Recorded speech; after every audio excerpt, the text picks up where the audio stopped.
नमस्कार। अभी हम सुपौल जिला में मौजूद हैं और आपको बताना चाहेंगे कि सुपौल जिला में एक मानवता को शर्मसार करने वाली घटना सामने आई है, जिसमें पत्नी ने अपने आंखों के सामने अपने पति के ऊपर तेजाब फेंकवा दिया है और इतनी बेरहमी से उसको समाप्त किया है कि जब आप इस घटना को सुनिएगा और इसके बारे में जानिएगा तो आपको विश्वास नहीं होगा कि आज के दुनिया में क्या एक पत्नी इतना बुरा हरकत कर सकती है। आपको बताना चाहेंगे कि जब उनका शव प्राप्त हुआ तो उनका पूरा चेहरा जला हुआ था।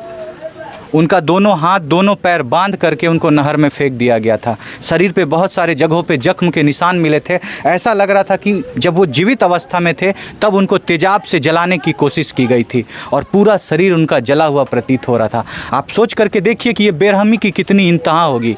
जब हमने परिजनों से बात करने की कोशिश की तो परिजनों ने बताया कि बीते कुछ वर्षों से घर के पड़ोस के किसी व्यक्ति से मेरी भाभी का अवैध संबंध चल रहा था। कोर्ट में छुपा करके उसने विवाह भी कर लिया था, फिर उसके साथ फरार हो गई थी, उसके साथ रह भी रही थी।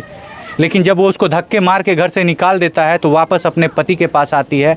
पति उसको अपना लेता है ये सोच करके कि हमारे छोटे छोटे मासूम लड़के लड़कियां हैं, उनका क्या होगा, उनकी कौन देखभाली करेगा। जब घर वाले मना करते हैं तो वो कहता है कि आज नहीं तो कल ये सुधर जाएगी, ठीक हो जाएगी, रहने दो हमको इसी के साथ, और उसी के साथ रहते हैं। और आपको बताना चाहेंगे कि कुछ दिनों रहने के बाद वापस उसी लड़के से फिर से उसका बातचीत शुरू होता है और उसी लड़के के साथ मिल करके वो पत्नी अपने पति को इतनी खतरनाक, इतनी खौफनाक, इतनी भयानक मौत देती है जो इंसान छोड़िए जानवरों का भी दिल पिघल जाए उनके शव को देखने के बाद।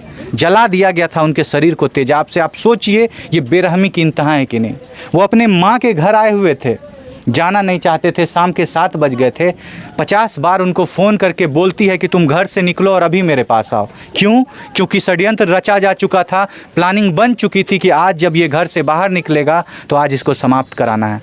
आप सोचिए वो षड्यंत्रकारी औरत सुबह के 3 बजे फ़ोन करके बगल में बताती है कि जा करके मेरे घर में बताओ कि हमको सपना आ रहा है, मेरे पति हमको सपने में आ करके बोल रहे हैं कि हमको ख़त्म कर दिया गया है। ये सब बहुत सारा षड्यंत्र लोग रचते हैं कि हम बच जाएंगे, हम मासूम साबित हो जाएंगे, लेकिन उनको पता नहीं है कि आखिरकार जो गुनहगार होता है वो पकड़ा ही जाता है, उसको गिरफ्तार किया ही जाता है। और आज उस महिला को गिरफ्तार कर लिया गया है, लेकिन और भी जो लोग इसमें शामिल हैं आज खुलेआम घूम रहे हैं। आए दिन इनके परिवार वालों को ये धमकी दी जा रही है कि अगर तुम केस करोगे हमारे खिलाफ तो अभी तो एक गया है, तुम्हारे पूरे खानदान को, तुम्हारे पूरे घर को समाप्त करवा देंगे। अभी हम उन्हीं के घर में मौजूद हैं। देखिए यहाँ पे उनके पूरे परिवार वाले मौजूद हैं। आपको बताना चाहेंगे कि बहुत गरीब हैं ये लोग, लेकिन उसके बाद भी अपनी पत्नी को वो यहाँ से दूर ले जा करके शहर में रखता था ताकि वो बहुत अच्छे से रह सके, अच्छे से जैसा उसके रहने का मन करे वैसे रह सके। लेकिन वो कैसी पत्नी थी जो ऐसे पति को इतनी बेरहमी से समाप्त कराई। छोटे छोटे मासूम लड़के लड़कियां हैं, उनके अभी दिखाएंगे। एक लड़की तो ऐसा क्या बोले, आपको सारे लोगों से मिलवाएंगे, उनके भाइयों से मिलवाएंगे और एक एक घटना की जानकारी दिलवाएंगे कि क्या हुआ है आखिर घटना, क्यों इतनी बेरहमी से एक पत्नी अपने पति को समाप्त करती है। प्यार के लिए? क्या इसको प्यार कहते हैं? जो इंसान जिसने आपको पूरे समाज में इज्जत दिलाई, घर परिवार दिया, बच्चे दिए, मान मर्यादा दी, आपका पालन पोषण किया, उस इंसान को आप अपने किसी यार मित्र प्रेमी के लिए इतनी बेरहमी से समाप्त कराते हैं और फिर षड्यंत्र रचते हैं कि फ़ोन कर देते हैं कि हमको सपना आया कि मेरा पति समाप्त हो गया। चलिए आपको परिवार वालों से मिलवाते हैं, उनसे सुनवाते हैं, आपको सारी जानकारी दिलवाते हैं कि आखिर क्या वजह बनी जिसके कारण आज एक लड़की अपने पति को बहुत ही बेरहमी से समाप्त करवा दी है। चलिए आपको लेकर के चलते हैं परिवार वालों के पास, आप बने रहिएगा वीडियो में। अच्छा, आपसे बात करना चाहेंगे, आपकी जो मम्मी है उनका सच में किसी से अवैध संबंध चलता था? हाँ। किन से चलता था? संजय राम से। प्रेम प्रसंग था उन लोगों का। अच्छा, आप लोग जब घर में रहते थे तो कभी ये आते थे आपके पिता के, जब पिता मौजूद नहीं रहते थे तो आप लोग के घर आते थे? हाँ। आप लोग जब ये देखते थे अपने पापा को बोलते नहीं थे कि ऐसा कुछ होता है? हाँ। बोलते थे पापा को? नहीं बोलते थे। डर लगता था मम्मी से कि हम लोग को भी मार देगी? मम्मी धमकी देती थी क्या कि अगर कुछ बताओगी तो खत्म कर देंगे या कुछ भी? देखिए आपको बताना चाहेंगे, ये लड़की जब पहली बार अपने माँ को किसी दूसरे मर्द के साथ अपने घर में देखी थी तो इसका मुंह दबा दिया गया था, मुंह बंद करके इसको मारने की कोशिश की गई थी। तब से वो लड़की इतनी डरी हुई है कि आज हम लोगों के सामने कुछ बोलने को तैयार नहीं है। देखिए हमारे साथ अभी उस मरहूम मृतक के दोनों छोटे भाई मौजूद हैं और ये दोनों अपने भाई के इंसाफ के लिए प्रशासन से कानून से ये गुहार लगा रहे हैं कि जो भी हमारे भाई को समाप्त करने में जिसका भी हाथ है, उन लोगों को सज़ा मिलनी चाहिए और कड़ी से कड़ी सज़ा मिलनी चाहिए, जो आज ऐसे ही समाज में स्वच्छंद घूम रहे हैं और आए दिन इन लोगों को धमकी दे रहे हैं। फिलहाल हम आपको उस घटना से इन लोगों से अवगत करवाते हैं कि आखिर क्या वजह रही जिसके कारण इनकी भाभी इनके भाई को बहुत ही बेरहमी से समाप्त करवा देती है। नमस्कार भैया, क्या नाम हुआ आपका? इंदल कुमार। आप उनके छोटे भाई हैं? जी सर। और आप सबसे छोटे हैं? जी सर, आप लोगों से हम पहले आपसे बात करना चाहेंगे सर कि क्या ऐसी घटना हुई थी, क्यों वो महिला अपने पति को समाप्त करवा दी, क्या है इसके पीछे कारण? उसका से सर संजय राम से फंसा हुआ था कोर्ट में। संजय राम कौन है? आपके घर के बगल में जो पड़ोसी रहता है सर। आपका पड़ोसी है संजय जी राम? सर। अच्छा, उसी से वो फंस गई थी? हाँ, उससे कोर्ट में कर लिया था चोरी चोरी छिपी कर करके। अच्छा।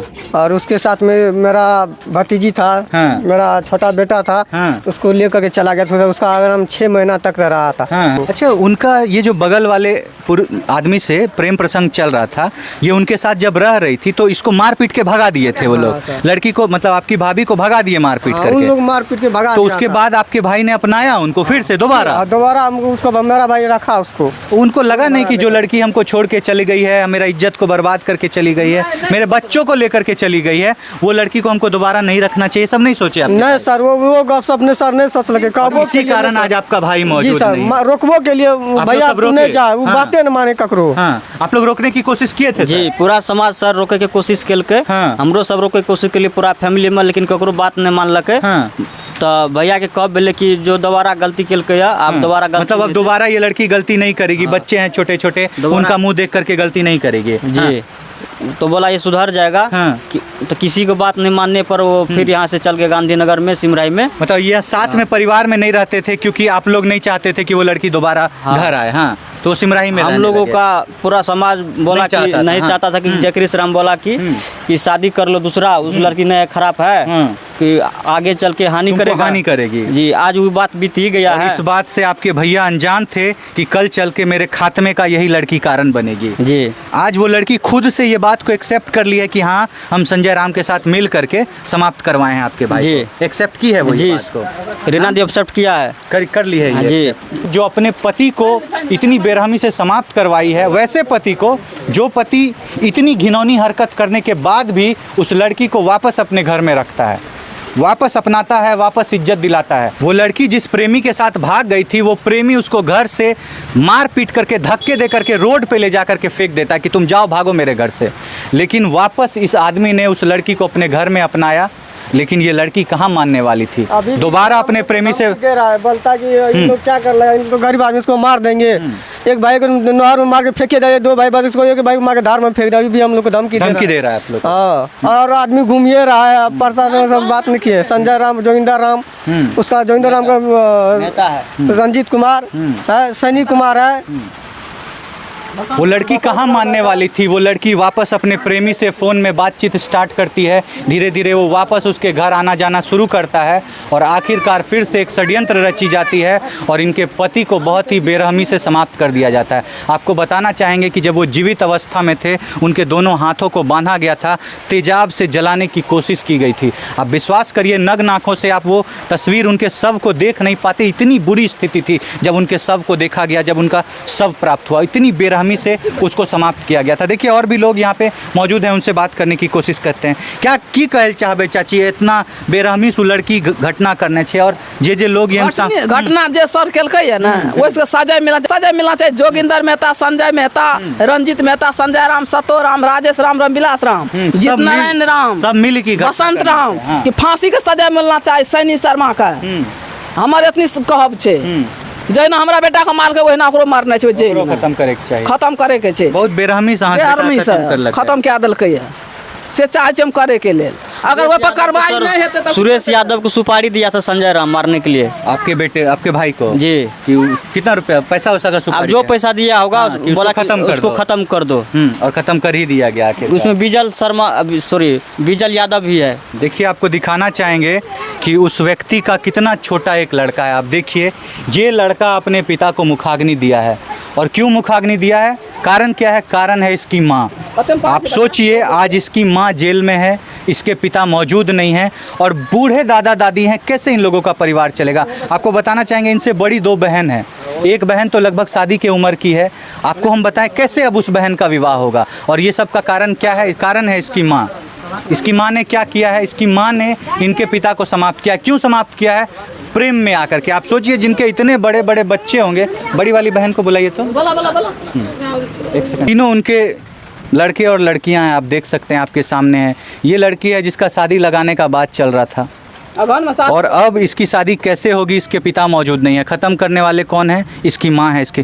देखिए, क्या आपको बताएं, बच्चे डरे हुए हैं। माँ का इतना खौफ था बच्चों के प्रति कि अभी बच्चे डरे हुए हैं, कुछ बोलना नहीं चाह रहे। बड़ी बेटी है उनकी, ये बेटी है, ये बुखार से इतनी पीड़ित है, आप देख सकते हैं, इसका हालत ख़राब है। ये छोटा सा भाई है उनका, आप देखिए, ये छोटा सा लड़का अपने पिता को मुखाग्नि दिया है। क्या इसकी उम्र है कि ये इस स्टेज में आ सके? कहा जाता है कि जब बच्चा बड़ा हो जाता है तो माँ पिताजी निश्चिंत हो जाते हैं। अब सोचिए, अभी इसकी पढ़ाई शुरू भी नहीं हुई है, कैसे जिएगा अपना जीवन? बेटा, आपके घर में आते थे वो? हाँ। संजय अंकल जो थे, हाँ। वो आपके घर में आते थे? हाँ। आपकी मम्मी का उनसे प्यार वगैरह चलता था बेटा? हमको नहीं था पता। ये आपको पता नहीं है, लेकिन वो आपके घर आते थे? हाँ। पापा कुछ नहीं बोलते थे मम्मी को? नहीं, काम पे जाते थे। क्या काम पे जाते थे तब वो आ जाते थे घर? हाँ। हाँ? देखिए, अब बच्चा आपको बता रहा है कि जब पिताजी काम पे जाते थे तब वो हमारे घर आ जाते थे। आप सोचिए कि एक औरत कैसे ऐसी हो सकती है कि अपने छोटे छोटे मासूम लड़के लड़कियों के सामने उसको इस बात की शर्म नहीं आती थी कि वो अपने प्रेमी को इतने बड़े बड़े बच्चों के सामने घर बुला लेती थी, और बुलाने के बाद अपने बच्चों को धमकी देती थी कि अगर तुम बताओगी तो तुम्हारा बुरा हाल होगा। आप क्या उसको महिला कहेंगे? आखिर क्या कहना चाहेंगे आप ऐसी महिला के बारे में? आपको छोड़ जाते हैं इन सवालों के साथ कि क्या आज महिला ऐसी हो सकती है? क्या उसको लड़की कहना, एक औरत कहना क्या उचित रहेगा, जो अपने बच्चों के बारे में नहीं सोच रही है, जो अपनी बेटे बेटियों के बारे में नहीं सोची, जो अपने पति के बारे में नहीं सोची? क्या उस महिला को महिला कहना उचित रहेगा? आप क्या सोचते हैं ऐसी महिला के बारे में? आप अपने राय विचार को कमेंट में जरूर रखिएगा। हम छोड़ जाते हैं आपको इन्हीं सवालों के साथ। मिलेंगे आपसे अगली वीडियो में अगली घटना के साथ। तब तक के लिए आपसे अलविदा लेना चाहेंगे और कहना चाहेंगे कि आप जहाँ भी रहिए सावधान रहिए, सतर्क रहिए, सुरक्षित रहिए, क्योंकि आए दिन इस तरह की घटना होती रहती है। अगर अपने घर में ही कोई सांप पाला हुआ हो तो कैसे इंसान बचेगा? आप सोचिए, वो सांप को दूध पिला रहा था इतने दिनों से, और वो पत्नी आखिरकार उसको ढसी लेती है एक दिन, और आज इस परिवार का बेटा, किसी का भाई मौजूद नहीं है दुनिया में। आप जो भी सोचते हैं आप जरूर बताइएगा। मिलते हैं अगली वीडियो में अगली घटना के साथ। तब तक के लिए आपसे अलविदा लेना चाहेंगे। जय हिंद, जय भारत।